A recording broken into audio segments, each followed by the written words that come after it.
You have job vacancies and you want to expand, but it's hard to hire.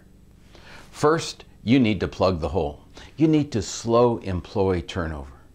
I'm Dr. Bill Conerly, business consultant and economist, and this is my third video in the series, Leadership in a Tight Labor Market.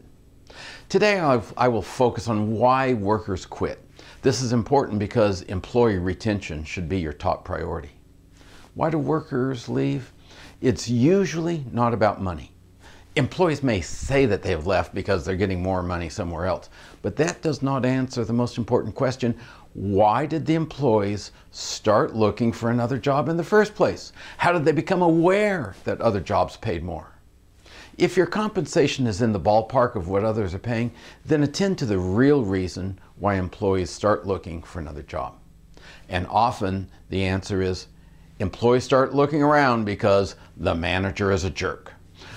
Most employees are too polite to actually say that to the manager they're leaving or even to an HR person during an exit interview. But unhappiness with the manager is the top reason why people leave their jobs. But wait, your managers are not jerks. You know them and they're nice people. So why would an employee think that the manager is a jerk? First level managers at most companies have a lot of responsibility. Most managers feel that there are not enough hours in the day for what they need to do. So what gets neglected? Here's the most important lesson we know about employee retention. Attention from the manager is the best way to retain a good employee. Attention takes several forms. One is just human to human chatting. Did you have an exciting weekend? How are the kids doing? When I was coaching 5th grade boys soccer, I had as great a management challenge as I've ever seen. Some of my kids really wanted to play soccer, but 2 or 3 of them really wanted to goof off. The rest were in the middle and could be persuaded to goof off if that was the dominant trend. I needed to corral the extreme goof-offs and get them to focus on practice. I just didn't know how to do it. But the school principal told me about some interesting research. Somebody studied if kids do better in school when they like their teacher or when the teacher likes them. It turns out that neither liking the teacher nor being liked by the teacher correlates with strong student performance. What does make a difference is whether the student thinks that the teacher likes the kid. Whether the student thinks the teacher likes the kid. Wow, with that insight, I went to practice and pretended to like each of my players, even the real stinkers. Hey Richie, you did a good job at Saturday's game. Did you do anything exciting on Sunday?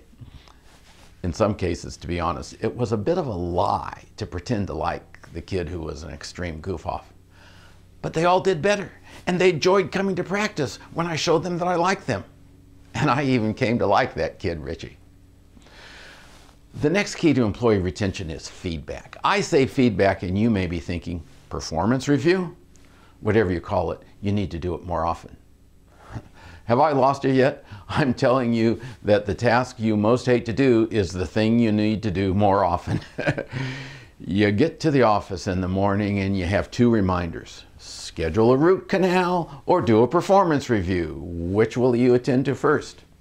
I've had a root canal and I've done performance reviews. It wouldn't surprise me if you picked the root canal. But it doesn't have to be that bad. When little performance reviews are done frequently, an annual performance review becomes pretty easy and boring.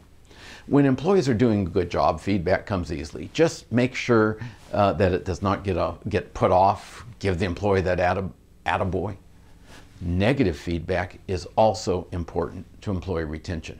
Yes, that's true. Let me repeat it. Negative feedback is also important to employee retention, but only when it provides the employee with the information needed to improve performance.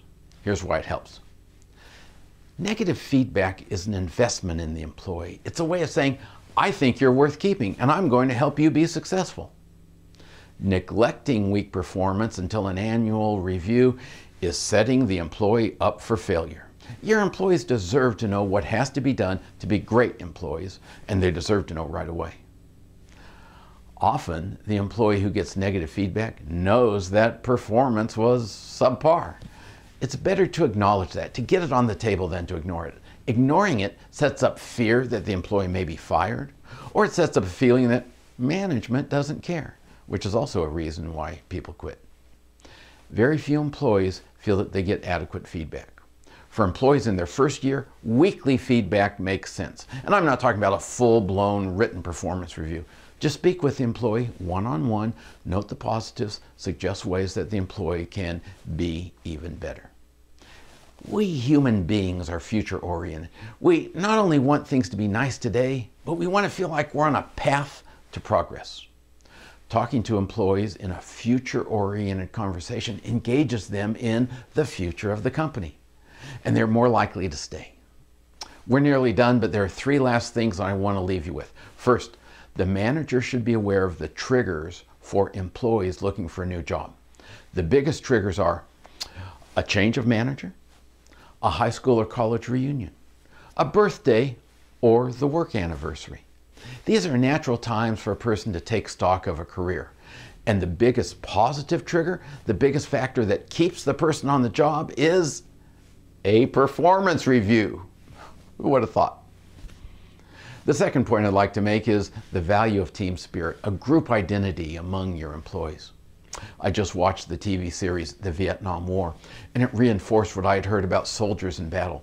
When the chips are down, a soldier fights for the other soldiers on his team. Not for the American flag, not for the greatest country in the world, but for the dozen or 2 dozen people that he's closest to. Fostering teamwork is a valuable employee retention tool. My last point, employee retention is easier when you hire right in the first place. We'll talk about hiring in another video. I'm Dr. Bill Conerly. Thanks for watching this video in the series Leadership in Today's Tight Labor Market. You can subscribe to my YouTube channel.